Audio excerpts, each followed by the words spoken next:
Assalamu alaikum wa rahmatullahi ta'ala wa barakatuh. J'espère que vous allez bien. Donc, Inch'Allah ta'ala, aujourd'hui, on va poursuivre sur le cours que nous avions entamé la semaine dernière, le lundi, et qui concerne la croyance musulmane. Bismillahirrahmanirrahim, alhamdulillahi rabbil alamin, wa sallallahu wa sallam ala sayyidina Muhammadin taha al-amin, wa ala alihi wa sahbihi at-tayyibin at-tahirin.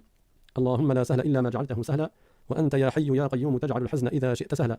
Allahumma 'allimna ma jahilna, wa dhakkirna ma nasina, wa anfa'na bima 'allamtana wa zidna 'ilma. La louange est à Allah, le Seigneur des mondes, et que l'honneur et l'élévation en degrés soient accordés à notre maître Muhammad sallallahu alayhi wa sallam, ainsi que la préservation de sa communauté de ce qu'il craint pour elle. Nous demandons à Allah qu'il nous fasse apprendre ce que nous ignorons, qu'il nous fasse nous rappeler de ce que nous avons oublié et qu'il nous augmente en connaissance. Et nous lui demandons de nous préserver de l'état des gens de l'enfer. Nous avons vu donc la semaine dernière, dans le chapitre des connaissances indispensables de la croyance, que le prophète sallallahu alayhi wa sallam nous a appris qu'il y a une science que chaque croyant doit connaître, et cette science-là, elle nous permet de pouvoir obéir à notre Seigneur et faire ce qu'il est demandé de nous. Nous avons vu que cette science est elle-même divisée en plusieurs sujets. Donc il s'agit de la science de l'islam, la science de la religion, et le plus prioritaire de tous les sujets, c'est le sujet de la croyance. Pourquoi ? Parce que le prophète sallallahu alayhi wa sallam a dit que la meilleure des œuvres, c'est la croyance en Allah et en son messager, et parce que la croyance, elle nous permet parce que la croyance, c'est-à-dire avoir la bonne croyance, ceci est nécessaire afin que nos actes soient agréés, afin que nos bonnes actions soient récompensées. Et nous étions arrivés à l'explication de l'entrée en islam. Donc comment faire pour qu'une personne soit croyante, comment faire pour qu'une personne soit musulmane, comment faire pour entrer en islam. Nous avions dit, Allah a envoyé les prophètes pour enseigner aux gens d'adorer Dieu uniquement et de ne rien lui associer, donc de se soumettre à Allah. Et la soumission à Allah, c'est ce qu'on appelle l'islam. C'est-à-dire qu'en arabe, le terme soumission, le terme islam, il veut dire soumission. Le terme islam en arabe signifie soumission. Et quand on dit on doit se soumettre à Dieu, ça veut dire on doit être musulman, que l'on traduit par musulman, mais c'est-à-dire soumis à Dieu. Et la soumission à Dieu, ce qui est visé ici, c'est l'adoration de Dieu, qui est unique, et le fait de ne rien lui associer. Donc, Dieu a ordonné à ses esclaves. Alors quand j'utilise le terme esclave, parce qu'on m'avait fait une remarque, ce qui est visé, c'est ibadullah. Ibadullah ici, c'est pas dans le sens de l'esclavage tel qu'il est utilisé dans le monde occidental. Ça veut dire qu'on appartient à Dieu, on est des créatures de Dieu, d'accord ? Certains ils traduisent ibadullah par serviteur de Dieu, serviteur, d'autres traduisent par esclave de Dieu. Bon, ici j'ai choisi le mot esclave, mais ça n'a rien à voir avec le sens du mot esclave qui est utilisé habituellement concernant les êtres humains. Là, on est des esclaves de Dieu, c'est-à-dire on est ibadullah, on appartient à Dieu. Dieu nous a créés et il nous a ordonné de l'adorer. Donc il nous a ordonné de croire en lui, de lui vouer l'adoration, et c'est cela le plus grand des devoirs qui incombe aux personnes responsables. Et j'avais dit qu'aujourd'hui, Inch'Allah, nous allions expliquer c'est quoi un devoir et c'est quoi une personne responsable. Donc le devoir, c'est ce dont Allah a promis la récompense à celui qui l'accomplit, donc celui qui accomplit le devoir, et a menacé du châtiment celui qui l'abandonne, donc celui qui abandonne le devoir. En d'autres termes, quand on parle de devoir en islam, quand on parle d'obligation en islam, ce qui est visé, c'est la conséquence de cet acte, quelle sera-t-elle dans l'au-delà ? Celui qui applique et qui s'acquitte des devoirs, celui-là méritera une récompense, où ça ? Dans l'au-delà. Celui qui délaisse les devoirs, qui délaisse ce qui lui incombe, celui-là méritera un châtiment dans l'au-delà. Donc, quand on dit que le plus grand des devoirs, c'est de croire en Dieu et en son messager, c'est d'adorer Dieu, subhanahu wa ta'ala, ce qui est visé, c'est que celui qui applique cela, il en aura la rétribution dans l'au-delà, et celui qui ne l'applique pas, il en aura la rétribution du fait de ne pas avoir obéi à Dieu, il l'aura dans l'au-delà. Et ce devoir-là, il concerne les personnes responsables, donc il ne concerne pas tout le monde. Et c'est quoi une personne responsable ? C'est une personne qui est pubère, qui est saine d'esprit, et qui a entendu l'appel à l'islam. C'est-à-dire qu'il a entendu qu'il n'est de Dieu que Allah, qu'il n'est de Dieu que Dieu, et que Muhammad est le messager de Dieu. Parce que Allah subhanahu wa ta'ala dit dans le Coran, وَمَا كُنَّا مُعَذِّبِينَ حَتَّى نَبْعَثَ رَسُولًا, c'est-à-dire, nous ne châtions qu'après avoir envoyé des messagers. Le prophète Muhammad sallallahu alayhi wa sallam n'est pas venu avec une nouvelle religion. Il est le dernier des envoyés de Dieu, il est le dernier des prophètes, et donc il est venu avec le même message que les prophètes qui l'ont précédé. Et chaque communauté et chaque peuple a reçu un prophète. Chaque peuple a eu un prophète. Et les prophètes, depuis Adam alayhi salam jusqu'à Muhammad sallallahu alayhi wa sallam, ils sont venus justement transmettre le message de Dieu. Ils sont venus dire aux gens que Dieu vous ordonne de l'adorer lui uniquement et de ne rien lui associer. Donc une personne qui n'a pas encore atteint la puberté, elle n'est pas responsable. Si elle n'est pas responsable, elle n'est pas concernée par les obligations, les interdictions, ce qu'on appelle le haram, les péchés. Elle n'est pas concernée par cela. Parce que le prophète sallallahu alayhi wa sallam a dit Rufi'a al-qalamu an thalath, c'est-à-dire la plume est levée sur trois personnes, trois catégories de gens. Et parmi ces trois catégories de gens, le prophète a cité l'enfant. Il a dit Anis sabiyyi hatta yahtalim. L'enfant, tant qu'il n'a pas atteint la puberté, l'ange n'écrit pas encore les mauvaises actions qu'il peut faire. Si l'enfant fait des mauvaises actions, elles ne sont pas inscrites et donc il ne méritera pas dans l'au-delà un châtiment à cause de ces mauvaises choses qu'il a faites tant qu'il était enfant. Donc celui qui est responsable, il est forcément pubère. C'est également une condition qu'il soit sain d'esprit. C'est-à-dire qu'il n'a pas perdu la raison, il n'est pas fou. Parce que celui qui n'a pas la raison, il ne sait pas ce qu'il fait et il ne comprendra pas le message. Donc être pubère, être sain d'esprit et avoir entendu l'appel à l'islam. Celui qui a entendu l'appel des messagers, il lui est un devoir d'y répondre. Et quand je dis, encore une fois, il lui est un devoir d'y répondre, c'est-à-dire que en fonction de s'il répond à cet appel ou s'il n'y répond pas, il aura une rétribution qui lui correspondra dans l'au-delà, soit la félicité éternelle, soit le châtiment pour l'éternité. Or, le dernier des prophètes étant le prophète Muhammad sallallahu alayhi wa sallam, et étant donné qu'il a été envoyé, nous faisons donc partie de sa communauté, c'est son message que nous devons suivre, et entrer en islam a lieu en témoignant, en y croyant, et en témoignant qu'il n'est de Dieu que Dieu, et que Muhammad est le messager de Dieu. Donc, lorsqu'une personne a atteint la puberté, et qu'elle est saine d'esprit, c'est-à-dire qu'elle n'est pas folle, elle a sa raison, et qu'elle a entendu la base de l'appel à l'islam, c'est-à-dire les deux témoignages, je témoigne qu'il n'est de Dieu que Dieu, et je témoigne que Muhammad est le messager de Dieu, dans une langue qu'il comprend bien sûr, cette personne-là qui a réuni ces trois conditions, on dit que c'est une personne responsable, mukallaf. À partir de là, pour être sauvé du châtiment éternel en enfer, pour pouvoir entrer au paradis, cette personne doit témoigner qu'il n'y a pas d'autre Dieu que Dieu et que le prophète Muhammad est le messager de Dieu. C'est-à-dire qu'elle se soumet à Dieu, et la soumission, comme j'ai dit tout à l'heure, c'est ce qu'on appelle l'islam. Donc le terme islam, à notre époque, souvent, il est associé au monde arabe. Or, le prophète Muhammad sallallahu alayhi wa sallam, même si c'était un prophète arabe, il n'a pas été envoyé que aux arabes. Il est venu porter le message de la part de Dieu, qui est l'obligation d'adorer Dieu et de ne rien lui associer. Et si la personne ne s'acquitte pas de cette obligation, alors elle méritera un châtiment dans l'au-delà. Donc, en résumé, pour entrer en islam, qu'est-ce qu'il faut faire? Il suffit de prononcer les deux témoignages, tout en croyant en leur signification. La personne ne va pas réciter les deux témoignages avec sa bouche et en les contredisant avec son cœur, en n'y croyant pas. Non, elle doit les deux, non seulement les prononcer, mais en plus, elle se doit d'y croire. Et c'est ainsi qu'elle devient croyante, qu'elle devient musulmane. Les deux témoignages, elle peut les prononcer dans n'importe quelle langue. Elle peut les dire en arabe, Ashhadu an la ilaha illallah wa ashhadu anna Muhammadan Rasulullah. Elle peut les dire en français, je témoigne qu'il n'y a pas d'autre Dieu que Dieu et je témoigne que Muhammad est le messager de Dieu, ou j'atteste. Elle peut les dire en anglais, en espagnol, dans n'importe quelle langue. Même si elle comprend l'arabe, il lui est possible de les dire dans une autre langue que la langue arabe. À partir du moment où elle reconnaît avec sa langue, tout en y croyant dans le cœur, c'est là qu'on dit qu'elle est musulmane. C'est ainsi qu'on devient musulman. Il n'est pas nécessaire de prendre une douche avant. Il n'est pas nécessaire d'apprendre la langue arabe avant. Non. Le prophète sallallahu alayhi wa sallam, une fois, il a rencontré un homme qui ne vivait pas dans la ville. Et il lui a dit, veux-tu que je t'indique un bien? Cet homme lui a dit, dis-moi. Alors le prophète sallallahu alayhi wa sallam lui a dit, témoigne qu'il n'y a pas d'autre Dieu que Dieu et que je suis le messager de Dieu. Voilà ce qu'il lui a dit. Il lui a pas dit, va prendre une douche. Il ne lui a pas dit, va prendre l'arabe. Il ne lui a pas dit, va faire ceci, va faire cela. Il lui a dit les deux témoignages, l'attestation de foi qui fait qu'une personne devient croyante, qu'elle devienne musulmane. Alors cet homme, ne connaissant pas le prophète sallallahu alayhi wa sallam, il lui a demandé une preuve. Il lui a dit, et qui prouve cela? Qui témoigne de cela? Qu'est-ce qui me prouve que tu es vraiment le messager de Dieu que je dois suivre? Alors le prophète sallallahu alayhi wa sallam lui a dit, cet arbre là-bas. Et il a indiqué un arbre qui était au fond de la vallée et avec sa main, le prophète a indiqué à l'arbre de venir. Un arbre. Cet arbre, il est venu, il a traversé la terre, il est arrivé jusqu'à côté du prophète sallallahu alayhi wa sallam. Et le prophète lui a dit, qui suis-je? L'arbre a répondu, il a parlé, il a dit, tu es le messager de Dieu. Alors oui, c'est un miracle, c'est étonnant, ça n'arrive pas habituellement, tu peux aller parler à plein d'arbres, ils ne te répondront pas. En général, les arbres ne répondent pas, mais c'est ça un miracle. C'est quelque chose qui est extraordinaire et qui vient aux mains des prophètes pour prouver qu'ils sont bien prophètes. Et c'est Dieu qui leur accorde ces miracles-là pour que les gens, ils voient la preuve que ce sont bien des envoyés de Dieu, des prophètes de Dieu, afin qu'ils les suivent. Et certains, malgré les miracles, ils refusent de suivre les prophètes par orgueil. Donc cet homme, il a vu ce miracle-là. Le prophète, à 3 reprises, il a demandé à l'arbre, qui suis-je? Et l'arbre a dit, tu es le messager de Dieu. Anta Rasulullah. Alors cet homme, en voyant ce miracle, il a dit, Ashhadu an la ilaha illallah wa ashhadu annaka Rasulullah. Je témoigne qu'il n'est de Dieu que Dieu, je témoigne que tu es le messager de Dieu. Allah Ta'ala dit dans le Coran, Inna ad-dina 'inda Allah al-Islam, c'est-à-dire la seule religion que Dieu agrée, c'est l'islam. C'est la religion de tous les prophètes. Les prophètes sont tous venus avec un même message. Donc la seule religion que Dieu agrée, c'est la religion avec laquelle les prophètes ont été envoyés. Et le prophète sallallahu alayhi wa sallam a bien confirmé cela, puisqu'il a dit, Al-anbiya ou ikhwatul li'allat, dinuhum wahid wa ummahatuhum shatta. C'est-à-dire les prophètes sont comme des frères qui ont un même père et qui ont des mères différentes. Il a expliqué ce que cela signifie. Il a dit leur religion est la même et les lois qui leur ont été révélées sont différentes. Donc la religion, c'est la croyance. La religion, c'est la foi en Dieu et l'adoration de Dieu. Et le fait de ne rien lui associer, c'est la même pour tous les prophètes. Donc le prophète Jésus Isa alayhi salam n'a pas enseigné le shirk. Le prophète Moussa, Moïse alayhi salam n'a pas enseigné le shirk. Jésus n'a jamais dit aux gens venez m'adorer moi. Non, il a dit adorez Dieu. Moïse n'a jamais dit aux gens d'associer Dieu à ses créatures et de considérer Dieu comme un bonhomme. Non, Moïse a dit aux gens adorez Dieu uniquement, il ne lui associe rien. Parce que le prophète sallallahu alayhi wa sallam a dit afdalu ma qultu ana wan nabiyyuna min qabli la ilaha illallah. C'est-à-dire la meilleure parole que j'ai dite, moi et les prophètes avant moi, c'est la ilaha illallah. Il n'est de Dieu que Dieu. Il n'y a pas d'autre Dieu que Dieu. Et donc la soumission à Dieu, c'est la seule religion qui est agréée par Allah subhanahu wa ta'ala et c'est l'islam. Dans un autre verset, Allah Ta'ala dit dans le Coran,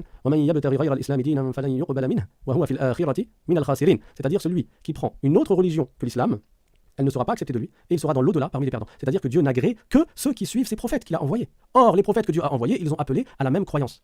Leur religion, leur père, c'est-à-dire leur religion, c'est la même, mais les mères, c'est-à-dire les lois qui leur ont été révélées sont différentes. Et quand je parle de loi ici, je parle de pratique. Alors pourquoi les lois ont différé entre les prophètes? Parce que Dieu sait mieux que nous ce qui est de notre intérêt pour notre vie d'ici-bas et pour l'au-delà. Et en fonction des peuples, des communautés et des époques, Dieu sait mieux ce qui est de leur intérêt à leur époque. Donc Dieu a ordonné à certains prophètes pour leur communauté certaines lois et pour d'autres prophètes et leur communauté d'autres lois. À titre d'exemple, la prière, il n'y avait pas le même nombre de prières entre les prophètes. À l'époque du prophète Adam alayhi salam, il y avait une prière par jour. À l'époque du prophète Jésus, Isa alayhi salam, il y avait 2 prières par jour. Et c'était des prières où il y avait des prosternations. C'était pas des prières où tu t'assois sur une chaise avec une table et tu croises les mains. Non, c'était des prières avec des inclinations et des prosternations. Même à l'époque du prophète Jésus et à l'époque des autres prophètes alayhi salam. Donc tous les prophètes avaient la même croyance, mais les lois sont différentes. Un autre exemple de loi qui est différent entre les différents prophètes, par exemple, à l'époque du prophète Adam alayhi salam, c'était permis pour un homme d'épouser sa sœur, tant que ça n'était pas sa sœur jumelle. Et ça, on voit bien là l'intérêt pour la communauté et pour l'humanité même. Parce que Adam alayhi salam, Adam, c'était le premier des êtres humains. Il n'y avait pas d'autres êtres humains avant lui. Et à partir de sa côte, Dieu a créé sa femme, Ève, Hawa, l'épouse du prophète Adam alayhi salam. Et Ève, Hawa, elle a eu 40 grossesses. Et dans chacune de ces grossesses, mis à part la dernière, elle a eu un garçon et une fille, donc 2 jumeaux. Sauf la dernière où elle a eu un seul enfant qui s'appelait Shith, 7. Donc comment on fait après? Alors qu'il n'y a que des frères et sœurs, comment on fait pour qu'il y ait encore des êtres humains après eux? C'était permis dans la religion du prophète, dans la loi, la charte islamique, ce qu'on appelle la sharia. La sharia, c'est quoi? C'est les lois de Dieu, les lois que Dieu a révélées à son prophète afin qu'il les enseigne à sa communauté, quel que soit le prophète. Donc dans la charte de l'islam, à cette époque-là, à l'époque de Adam alayhi salam, un homme avait le droit d'épouser sa sœur. Mais à condition que ce ne soit pas sa sœur jumelle. Puis, quand le prophète Shith est arrivé, et lorsqu'il est devenu prophète, donc c'était le dernier enfant du prophète Adam alayhi salam, lorsqu'il est devenu prophète, il y avait déjà des centaines et des centaines et même des milliers de personnes qui vivaient, parce que Adam a vécu longtemps, il a vécu 1000 ans. Et il n'est pas mort avant d'avoir vu 40 000 personnes de sa descendance. Donc il a eu des enfants, des petits-enfants, il a eu beaucoup de descendance avant même de mourir. Quand il est décédé, son fils Shith est devenu prophète. Et Dieu a révélé au prophète Shith alayhi salam qu'il était interdit, à partir de maintenant, qu'un homme épouse sa sœur. Donc cette loi-là a été abrogée à l'époque du deuxième prophète, et ce jusqu'au jour dernier. C'est-à-dire que tous les prophètes après sont venus avec la même loi que le prophète Shith, c'est-à-dire que c'était interdit pour un homme d'épouser sa sœur. Mais à l'époque du prophète Adam alayhi salam, c'était permis. Voilà les choses qui changent entre les prophètes, entre les lois des prophètes. Mais la religion, c'est-à-dire la croyance, et c'est ce que nous allons expliquer dans les cours du lundi, Inch'Allah, c'est la même pour tous les prophètes. Donc, Allah Ta'ala dit dans le Coran, c'est-à-dire celui qui choisit une autre religion que l'islam, donc qui ne se soumet pas à Dieu en fait, celui qui va adorer les statues, ou celui qui va adorer un homme, ou celui qui va associer Dieu à ses créatures. Ces choses-là, ces croyances-là, Dieu ne les accepte pas, parce qu'il nous ordonne de l'adorer lui, c'est lui notre créateur. Donc cette religion qui est autre que l'islam ne sera pas acceptée de lui, et il sera dans l'au-delà au nombre des perdants, c'est-à-dire qu'il méritera un châtiment éternel. De plus, l'imam Abu Hanifa, radiyallahu anhu, a dit Al-Islam wal-Iman mutalaziman, fahuma kadh-dhahri ma'a al-batn. C'est-à-dire que l'islam et la foi sont indissociables, ils sont comme le plat et le revers d'une même chose. Tu prends ta main, tu regardes le plat de ta main et le revers de ta main, bah forcément s'il y a l'un, il y a l'autre. Il n'y a pas l'un sans l'autre. Forcément, une pièce, elle a un côté et elle a un autre côté. Donc il y a le pile et le face. Donc ces deux côtés-là sont indissociables, ils vont de pair. De la même manière, l'imam Abu Hanifa a dit quand on parle de foi, al-Iman, et quand on parle d'islam, al-Islam, l'un ne va pas sans l'autre. Parce que l'islam consiste à témoigner qu'il n'est de Dieu que Dieu et que Mohammed est son prophète. À l'époque du prophète Mohammed sallallahu alayhi wa sallam, à l'époque des autres prophètes, on citait le nom du prophète du temps, de l'époque. L'islam consiste à témoigner et reconnaître cela par la langue, et la foi consiste à y croire. Donc celui qui est croyant, c'est lui-même qui est musulman. Parce que c'est celui qui croit en Dieu et en son prophète. Comme Dieu dit dans le Coran, c'est-à-dire les croyants, ce sont ceux qui ont cru en Dieu et en son prophète et qui n'ont pas douté. Donc être croyant, c'est croire en Dieu et en son prophète. Être musulman, c'est le fait d'avoir prononcé les deux témoignages en disant je témoigne qu'il n'est de Dieu que Dieu et je témoigne que le prophète Mohammed est le messager de Dieu. Donc c'est le fait de reconnaître cela par sa langue, et l'un ne va pas sans l'autre. La personne doit prononcer les deux témoignages en y croyant. Si elle les prononce mais elle n'y croit pas, ça n'est pas valable. Et réciproquement. Ainsi, le musulman, c'est le croyant. Et le croyant, c'est le musulman. Celui qui n'a pas cru en Dieu et en son prophète n'est ni croyant, ni musulman. Celui donc qui est responsable, vous vous rappelez tout à l'heure, j'ai parlé du mukallaf. C'est qui le mukallaf? Pubère, saint d'esprit, qui a entendu l'appel à l'islam. C'est-à-dire la base de l'appel à l'islam. Celui qui est responsable, qui est mukallaf, et qui refuse de croire en Allah et en son messager, celui-là, qu'est-ce qu'il va lui arriver? Il subira dans l'au-delà les conséquences de son choix et ne pourra pas entrer au paradis. Pourquoi? Parce que c'est Dieu qui l'a voulu, et Dieu fait ce qu'il veut de ses créatures. Dieu dit dans le Coran, la yus'alu amma yaf'alu wa hum yus'alun. C'est-à-dire on ne demande pas à Dieu, mais pourquoi Dieu l'a fait ci, pourquoi Dieu l'a pas fait telle chose, pourquoi Dieu l'a fait des choses ainsi et pas ainsi, et pourquoi Dieu l'a créé ceci, et pourquoi Dieu l'a voulu que certains ils vont au paradis et d'autres ils vont en enfer. C'est Dieu qui fait ce qu'il veut de ses créatures. Et si Dieu avait voulu, tout le monde irait au paradis. Mais Dieu n'a pas voulu qu'il en soit ainsi. Comment on sait que Dieu n'a pas voulu qu'il en soit ainsi? Parce que les prophètes nous l'ont dit. Et parce que c'est cité dans le Coran, par exemple, dans les livres qui ont été révélés aux différents prophètes. Entre autres, le Coran qui a été révélé au prophète Mohammed sallallahu alayhi wa sallam. Dans le Coran, il est écrit وَلَوْ شِئْنَا لَآتَيْنَا كُلَّ نَفْسٍ هُدَاهَا وَلَكِنْ حَقَّ الْقَوْلُ مِنِّي لَأَمْلَأَنَّ جَهَنَّمَ مِنَ الْجِنَّةِ وَالنَّاسِ أَجْمَعِينَ. Donc c'est un verset du Coran qui a pour sens que si nous avions voulu, alors là le nous, ça ne veut pas dire qu'il y a plusieurs dieux. Si nous avions voulu, c'est un nous de majesté. Quand tu parles à une personne, tu la vois, tu dis vous, ça veut pas dire qu'ils sont plusieurs. Et dans le Coran, il y a cette figure de style du nous et de majesté. Donc Dieu dit dans le Coran وَلَوْ شِئْنَا لَآتَيْنَا كُلَّ نَفْسٍ هُدَاهَا. C'est-à-dire si nous avions voulu, nous aurions accordé la guidée à toutes les âmes. Toute personne aurait été guidée. Et c'est la preuve que c'est Dieu qui crée la guidée et c'est Dieu qui crée la non guidée, l'égarement. Et ça n'est pas deux choses qui sont séparées. L'une c'est Dieu qui l'a créée et l'autre c'est le diable qui l'a créée. Non, c'est Dieu qui a créé toute chose. Dieu c'est le Seigneur des mondes. C'est même Dieu qui a créé Iblis, le shaytan. Et Dieu fait ce qu'il veut. Et il a dit وَلَوْ شِئْنَا لَآتَيْنَا كُلَّ نَفْسٍ هُدَاهَا. Donc si nous avions voulu, nous aurons accordé la guidée à tout le monde. وَلَكِنْ حَقَّ الْقَوْلُ مِنِّي لَأَمْلَأَنَّ جَهَنَّمَ مِنَ الْجِنَّةِ وَالنَّاسِ أَجْمَعِينَ. Mais Allah Ta'ala a voulu et a prédestiné de toute éternité que l'enfer existe et que l'enfer également, il va accueillir des gens. C'est-à-dire que des gens vont être châtiés en enfer. Allah dit dans le Coran Ya ayyuhalladhina amanu ittaqullaha haqqa tuqatih wa la tamutunna illa wa antum muslimun. C'est-à-dire, ô vous qui avez cru, faites preuve de piété comme il se doit et ne mourrez qu'en étant musulmans. Et ce verset est très très important. Il nous apprend beaucoup de choses. Premièrement, si on veut entrer au paradis, il faut être croyant, il faut adorer Dieu et ne rien lui associer, il faut être musulman. Deuxièmement, si on veut entrer au paradis sans châtiment du tout, sans être du tout châtié, alors il faut faire preuve de piété en plus d'être musulman, en plus d'être croyant. La piété c'est quoi? C'est le fait d'accomplir les devoirs et d'éviter les péchés. Donc celui qui est croyant et qui accomplit les devoirs et évite les péchés, donc en fait il obéit à Dieu. Celui-là, on dit qu'il a une foi complète. Mu'min kamil. Celui-là, il méritera le paradis sans châtiment. Par contre, celui qui s'est contenté de croire en Dieu et de l'adorer, d'accord? Donc il n'adore pas autre que Dieu, il est croyant, il est musulman. Mais à côté, qu'est-ce qu'il fait? Il fait pas preuve de piété. Dieu lui a ordonné de faire la prière, lui il fait pas la prière. Dieu lui a interdit de boire de l'alcool, lui il va boire de l'alcool. Dieu lui a interdit de mentir, lui il ment. Dieu lui a ordonné de jeûner le mois de Ramadan, lui il jeûne pas le mois de Ramadan. Dieu lui a interdit la fornication, lui il va faire la fornication. Donc on parle bien de quelqu'un qui croit en Dieu, qui adore Dieu, qui a témoigné, donc il est musulman, mais il n'applique pas les lois. Il n'applique pas les lois qui ont été révélées aux prophètes de son temps. Celui-là, on dit que c'est un musulman, c'est un croyant désobéissant. Et lui, il mérite un châtiment avant d'aller au paradis. S'il meurt croyant, c'est sûr qu'un jour ou l'autre il entrera au paradis. Mais il mérite un châtiment avant d'aller au paradis à cause de ses péchés. Et plus grave encore, qu'est-ce qu'il y a? Il y a le fait de commettre le plus grave des péchés, qui est le fait de ne plus croire en Dieu, de ne plus adorer Dieu, mais d'adorer autre que Dieu. Et ce péché, on l'appelle le shirk, l'association, le fait d'adorer autre que Dieu, et d'une manière plus globale et plus générale, on l'appelle la mécréance, qui est le fait de quitter la foi en Dieu et en son messager, d'une manière ou d'une autre, que l'on verra, Inch'Allah, ultérieurement. Donc celui qui quitte la religion de l'islam, qu'est-ce qui va lui arriver? Il aura perdu toutes les récompenses de ses bonnes actions précédentes. Et en plus de cela, s'il meurt sur cet état-là, sans être revenu à l'islam, donc il n'est plus considéré croyant, il n'est plus considéré musulman, parce qu'il a commis le plus grave des péchés, qui est le shirk ou bien qui est le kufr, la mécréance, celui-là méritera l'enfer pour l'éternité.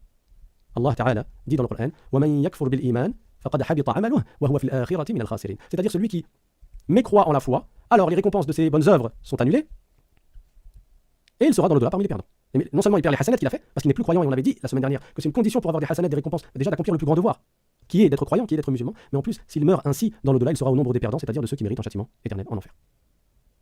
Si tu veux des hasanats, il faut rester croyant. C'est pour ça que Dieu dit dans le Coran, dans le verset que j'ai cité précédemment et qui est écrit là, وَلَا تَمُوتُنَّ إِلَّا وَأَنْتُمْ مُسْلِمُونَ, c'est-à-dire, et ne mourrez qu'en étant musulman, parce que c'est ça la première condition. Une fois, il y avait un homme qui s'appelait Abdullah ibn Jud'an. Abdullah ibn Jud'an, c'était quelqu'un qui vivait avant l'avènement de la mission du prophète Mohammed sallallahu alayhi wa sallam. Il a vécu à l'époque de la Jahiliya et il faisait partie de la famille de Abu Bakr as-Siddiq radiyallahu anhu. Donc Aïcha radiyallahu anha, elle a dit au prophète sallallahu alayhi wa sallam, elle lui a dit, ô messager de Dieu, mon cousin Abdullah ibn Jud'an, il faisait beaucoup de bien, il invitait les gens, il donnait à manger aux pauvres, il était généreux envers les démunis, etc. Est-ce qu'il va retrouver les récompenses de ses bonnes actions dans l'au-delà? Pour vous faire un petit topo sur l'histoire de Abdullah ibn Jud'an, c'est un homme qui, pendant une période de sa vie, il faisait un peu comme, vous connaissez Arsène Lupin. Arsène Lupin, c'est quelqu'un, dans les romans, qui vole les riches pour aller donner aux pauvres. Et Abdullah ibn Jud'an, il faisait ça. Il faisait partie des Sa'aliks, donc il allait faire du brigandage. En coupant la route des gens, il prenait l'argent des riches et après il le distribuait aux pauvres. Mais c'était du vol quand même. Il prenait de l'argent des gens, il leur prenait leur argent, malgré eux. À cause de cela, les gens des villes, ils se sont mis à le détester. Et son père, son propre père, il s'est mis à le détester. Au point qu'il a réuni tous les gens de sa région et il a dit à son fils devant eux, tu n'es plus mon fils. Alors à l'époque, quelqu'un qui dit à son fils, tu n'es plus mon fils, ça y est, c'était quelque chose qui ébranlait son cœur, c'était quelque chose d'immense. Le fait de renier son fils. Abdullah ibn Jud'an, il est donc parti, il s'est dit, ça y est, j'ai plus rien à faire ici, j'ai envie de mourir. Il a voulu se suicider. Il est parti dans la montagne, et là il a vu comme une fente dans la montagne, il s'est dit, je vais rentrer dans cette fente, je vais trouver un serpent, il va me piquer, je vais mourir, ça y est, ça, il avait plus le goût à la vie. Parce que son père l'a renié en public. Parce qu'il était là à faire du mal aux gens, à les voler, etc. Quand il est arrivé dans cette grotte, il est rentré à l'intérieur de la fente dans la montagne, il a vu un immense serpent. Il s'est rapproché pour se faire piquer. Et en fait, il s'est rendu compte que cet immense serpent, il était en or. C'était un trésor. Et il y avait, à la place des yeux du serpent, 2 pierres précieuses. Et il y avait à côté un monticule d'or, il y avait un gros tas d'or, et à côté il y avait un gros tas d'argent. Et à côté, il y avait des corps de personnes qui sont morts là depuis très longtemps. Il y avait le corps de gens qui étaient là et qui avaient fui un empereur avec leur argent, avec leurs biens. Ils avaient fui parce qu'ils avaient peur de se faire tuer, et ils sont restés dans cette grotte pour y vivre, ils sont morts là-bas. Alors là, Abdullah ibn Jud'an, il s'est dit, ça y est, j'ai plus envie de mourir de j'ai beaucoup d'argent maintenant, je vais faire du bien, je vais changer ma réputation. Il est sorti, il a caché l'ouverture, et à chaque fois il prenait un peu avec lui de l'or, de l'argent, il allait distribuer aux gens. Et il est devenu un exemple dans la générosité, il est devenu connu comme étant quelqu'un de très généreux. Bien sûr, son père a changé d'avis sur lui, les gens se sont mis à l'aimer, il était tellement généreux qu'il mettait de la nourriture devant la porte de chez lui, sur une table surélevée, pour que le voyageur qui passe par là, à dos de chameau ou à dos de cheval, il puisse prendre de la nourriture sans même avoir besoin de descendre de sa monture. Il était vraiment au top de la générosité. Donc cet homme qui s'est mis à faire énormément de bien, sa cousine éloignée, Aïcha radiyallahu anha, elle demande au prophète sallallahu alayhi wa sallam, elle lui dit, mon cousin, c'est-à-dire cette personne, Abdullah ibn Jud'an, qui fait partie de ma famille, il faisait telle chose de bien, qu'est-ce qu'il aura dans l'au-delà? Est-ce qu'il sera récompensé pour ses bonnes actions dans l'au-delà? Qu'est-ce que le prophète a répondu? Il a dit, la, innahu lam yaqul yawman, rabbi ghfir li khati'ati yawm ad-din. Il a dit non, il ne sera pas récompensé, il n'aura pas de hasanat pour ses bonnes actions. Et le prophète a expliqué, il a dit pourquoi? Il a dit, fa innahu lam yaqul yawman, rabbi ghfir li khati'ati yawm ad-din, c'est-à-dire, il n'a jamais dit de sa vie, oh Allah, pardonne-moi mes erreurs ou bien mes péchés au jour dernier. Ce que le prophète a visé par cette parole, c'est que cet homme-là ne croyait pas au jour dernier. Les Arabes, à l'époque de la Jahiliya, ils avaient pour croyance que l'être humain, quand il meurt, il devient de la poussière et puis c'est fini. Ils ne croyaient pas en Dieu et ils ne croyaient pas au jour dernier. Or, le prophète sallallahu alayhi wa sallam a dit, Man ahabba an yuzahzaha 'anil nari wa yudkhala al-jannah, falta'tihi maniyatuhu wa huwa yu'minu billahi wal yawmil akhir wa ya'ti ila an-nas bima yuhibbu an yu'ta ilayhi. C'est-à-dire celui qui veut être sauvé de l'enfer et qui veut entrer au paradis. Là, le prophète a cité 2 points et le premier point qu'il a cité parmi les 2, c'est quoi? Falta'tihi maniyatuhu wa huwa yu'minu billahi wal yawmil akhir. C'est-à-dire qu'il meurt en étant croyant en Dieu et au jour dernier. Et cet homme ne croyait pas au jour dernier. Donc il ne pourra pas être récompensé pour le bien qu'il a pu faire dans ce bas monde. Bon, qu'est-ce qu'il a gagné alors? Mais il a gagné une bonne réputation. Voilà. Donc, Allah Ta'ala, nous avons dit, il a dit dans le Coran, c'est-à-dire celui qui mécroit en la foi, alors les récompenses de ses bonnes œuvres sont annulées et il sera dans l'au-delà parmi les perdants. Par ailleurs, le fait de mourir croyant permet d'être épargné du châtiment éternel en enfer. Comme j'ai dit tout à l'heure, le fait de mourir musulman, ça te sauve du châtiment éternel en enfer. Mais est-ce que ça te sauve de tout châtiment? Pas forcément. Le prophète sallallahu alayhi wa sallam a promis le paradis pour quiconque meurt croyant. Mais, pour avoir la garantie de ne pas se faire châtier du tout, il y a une condition en plus, le croyant doit mourir pieux. Ça veut dire quoi pieux? Comme j'ai dit, ça veut dire qu'il a accompli les devoirs et il a évité les péchés. Qu'est-ce qui est visé par les devoirs? C'est ce que Dieu a ordonné. Les devoirs, ce sont les choses que Allah a rendues obligatoires. Et qu'est-ce qui est visé par les péchés? Le haram, ce sont les choses que Allah a interdites. Celui qui applique cela, donc il évite le haram et il fait al-wajibat, al-fara'id. Alors là, lui, il entrera au paradis sans châtiment au préalable.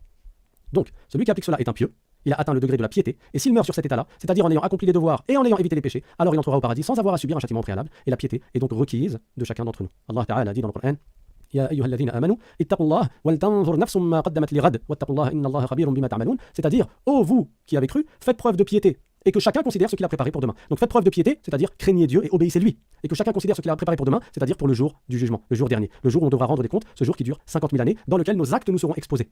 Au jour dernier, le livre de tes actes va être exposé. Donc Allah Ta'ala nous ordonne de nous préparer et d'observer et de regarder ce qu'on a préparé pour demain. C'est pour cela que Omar ibn Khattab radiyallahu anhu il disait Hasibu anfusakum qabla an tuhasabu wa zinu a'malakum qabla an tuzana alaykum. C'est-à-dire rendez-vous des comptes avant le jour où vous devrez rendre des comptes à Dieu et pesez vos actes avant le jour où vos actes seront pesés, parce qu'au jour dernier, il va y avoir une balance avec 2 plateaux. Sur un des 2 plateaux, il y aura tes bonnes actions et sur l'autre des 2 plateaux, il y aura tes mauvaises actions. Et gagnant sera celui qui a plus de bonnes actions que de mauvaises actions. Au jour dernier, le prophète sallallahu alayhi wa sallam nous a appris qu'on devra répondre à des questions sur ce que nous avons fait ici-bas. Et il n'y a pas une chose qui sera épargnée, une chose que tu as faite, une chose que tu as dite qui ne sera oubliée. Au point que certains, ils diront Mali hadha al-kitab la yuradiru saghiratan wala kabiratan illa ahsaha. C'est-à-dire, qu'est-ce que c'est que ce livre? Donc le livre de leurs actes, qui n'a rien épargné, pas une petite ou une grande chose que j'ai faite sans qu'elle ne soit inscrite dedans. Comment tu fais pour te préparer au jour dernier? Tu réfléchis à ce que tu as préparé, tu réfléchis à tes actes. Chaque soir, par exemple, avant de dormir, tu te dis qu'est-ce que j'ai fait de bien, qu'est-ce que j'ai fait de mal.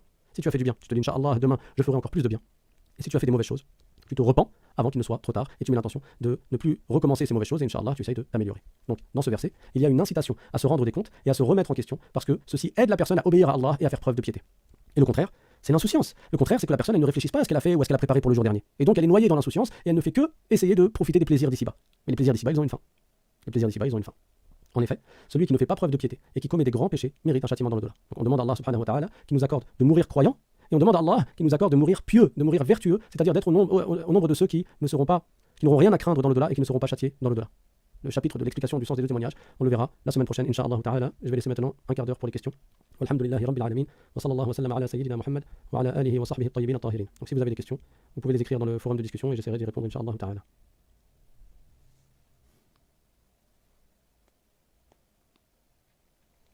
Alors en attendant les questions, j'ai vu qu'il y avait des abonnés en plus et des personnes qui se sont inscrites en plus. Donc je vous rappelle comment ça marche, Inch'Allah, les cours. On fait un cours le lundi sur la croyance d'environ 45 minutes et je laisse 15 minutes pour les questions après, pour que ça fasse 1 heure. Et le jeudi, on fait un cours sur la purification et la prière, pareil, à la même heure. Et celui qui veut s'inscrire, comme c'est écrit en description de la vidéo, celui qui veut recevoir le lien du cours à peu près 15 minutes avant le cours, à chaque fois par WhatsApp, il nous envoie un mail à l'islam.simplement@gmail.com pour s'inscrire. Inch'Allah ta'ala, on lui enverra un message à chaque fois avant le cours pour qu'il puisse, il aura juste à cliquer sur le lien pour accéder à la vidéo, au live. Alors il y a une question, celui qui n'a pas reçu l'appel à l'islam va au paradis ou bien il devra subir un examen le jour du jugement? Comme j'ai dit, celui qui n'est pas responsable n'ira pas en enfer, il ira au paradis. Donc une personne qui est morte enfant, avant la puberté, elle ira au paradis. Une personne qui a vécu toute sa vie sans avoir la raison, elle était folle, elle ira au paradis. Et une personne qui a vécu toute sa vie sans jamais n'avoir reçu l'appel à l'islam, cette personne est concernée par le verset du Coran, c'est-à-dire et nous ne châtions qu'après avoir envoyé des messagers. Donc cette personne ne se fera pas châtier et elle entrera au paradis. Alors il y a une question, où peut-on trouver le support écrit? Inch'Allah, je ne sais pas si ça a déjà été fait, mais il sera mis en description de la vidéo. Quand vous avez la vidéo sur YouTube, vous cliquez sur la petite flèche qui fait défiler la description de la vidéo, et dedans, Inch'Allah, il y aura le lien, le drive dans lequel il y a le cours jusqu'à l'endroit où nous sommes arrivés. Il n'y a pas tout le chapitre, parce qu'à chaque fois en fait je le modifie avant le cours et je le prépare avant le cours. Inch'Allah, il y aura le texte jusqu'à l'endroit où nous nous sommes arrêtés au dernier cours.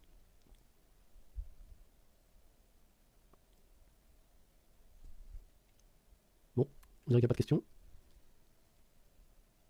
Alors une personne qui a dit je n'ai pas compris quand il est parti à la montagne où il a vu le serpent. En fait, cet homme-là il est parti pour se suicider. Il espérait qu'un serpent vienne le piquer. En réalité, il est rentré dans une genre de grotte et c'était un serpent, mais c'était un serpent en or, c'était un trésor en fait. Et du coup, il a plus eu envie de se tuer et quand il a vu toutes ces richesses-là, il a voulu se refaire une réputation et régulièrement il prenait de ce trésor-là et il allait le distribuer aux pauvres. Et du coup, les gens se sont mis à l'aimer alors qu'avant ils le détestaient. Il y a une question, la période de la Jahiliya, les gens de cette époque ont-ils tous le statut de non-croyants? En fait, on revient sur la règle. La période de la Jahiliya, c'est une période dans laquelle l'obscurantisme s'était propagé et l'égarement s'était propagé. Maintenant, la règle, c'est quoi? Une personne qui a entendu l'appel à l'islam, elle est responsable. Une personne qui n'a pas entendu l'appel à l'islam n'est pas responsable.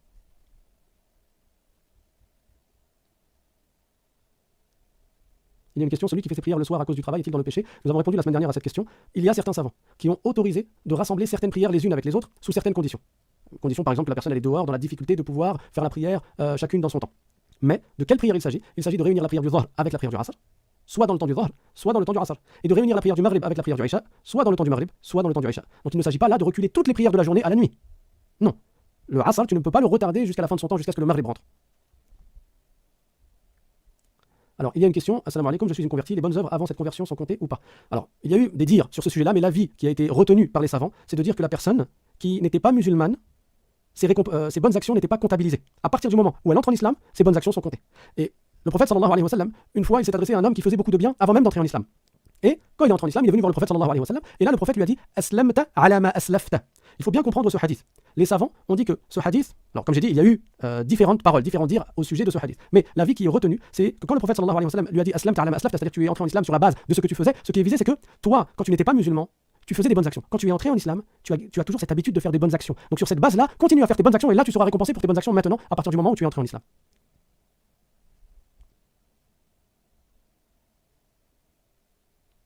Alors il y a une question. Assalamu alaikum, les cours resteront-ils disponibles sur la chaîne ou cela ne sera que du direct? Non, le lien, normalement si tu as reçu le lien sur WhatsApp, le lien marche toujours. Le lien marche toujours. Alors c'est vrai que la première vidéo je l'ai pas mis en public, c'est-à-dire que si on va dans la chaîne YouTube de l'islam simplement, on ne verra pas le premier cours sur la croyance musulmane, la vidéo elle est en non répertoriée, mais la personne qui a le lien, elle clique et elle peut voir la vidéo. Donc si vous avez reçu le lien, vous avez toujours accès à partir de ce lien à la vidéo. Et il y a d'autres vidéos sur la chaîne que je vous invite à écouter, Inch'Allah, c'est profitable également. Il y a une question qui est, celui qui meurt avec un ou des petits péchés sera-t-il châtié? Allah Ta'ala nous apprend dans le Coran que si la personne, elle meurt et elle n'est pas chargée de grands péchés, elle n'a que des petits péchés, elle n'a pas du tout de grands péchés, et elle meurt ainsi, donc elle est croyante bien sûr, alors Allah lui pardonne ses petits péchés, donc elle ne sera pas châtiée. Je répète, celui qui meurt et qui n'a aucun grand péché, il n'a que des petits péchés, Dieu va lui pardonner et il ne sera pas châtié. Donc là, sur le forum de discussion, vous voyez que le support du cours vient d'être envoyé dans le Google Drive. Donc vous cliquez dessus, vous pouvez le télécharger pour le réviser avant le prochain cours. Et bien sûr, dans le prochain cours, Inch'Allah, il y aura le nouveau lien avec la suite du cours. Alors il y a une personne qui a dit « Je me suis inscrit et je n'ai rien reçu ». Alors là, étonnant. Tu as bien WhatsApp et tu t'es inscrit. Normalement, en fait, tu envoies un message dans l'adresse mail l'islam.simplement@gmail.com et là, il t'est demandé en fait d'enregistrer un numéro de téléphone dans ton téléphone et d'envoyer un message pour recevoir le lien. Il faut absolument enregistrer le numéro de téléphone dans ton téléphone parce que le message il part dans une liste de diffusion en fait. Et celui qui n'a pas enregistré le numéro de téléphone qui envoie le message, même s'il t'envoie le message, tu ne le recevras pas. Si tu n'as pas enregistré son numéro de téléphone dans ton téléphone. Je ne sais pas si c'est clair, mais envoie un message par mail à l'islam.simplement@gmail.com et Inch'Allah ça te sera réexpliqué comment faire.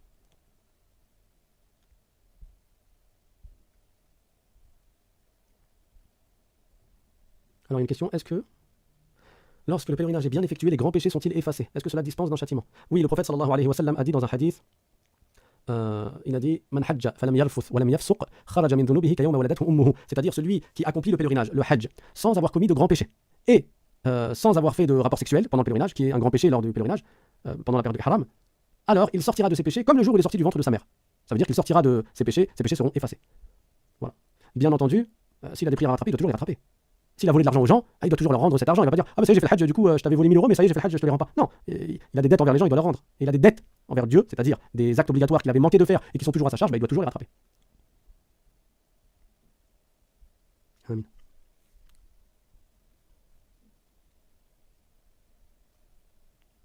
Bon, il n'y a plus de questions. Alors la dernière question là, je ne suis pas sûr de l'avoir comprise. D'une manière générale, je vais te donner la règle pour ce qui est des prières. Une personne qui a délaissé des prières obligatoires sans excuse, elle les a fait sortir de leur temps sans excuse, comment fait-elle pour se repentir? Elle regrette ce qu'elle a fait, elle arrête de retarder ses prières et elle rattrape sa prière et elle met l'intention de ne plus recommencer. Et là, son péché sera pardonné, oui.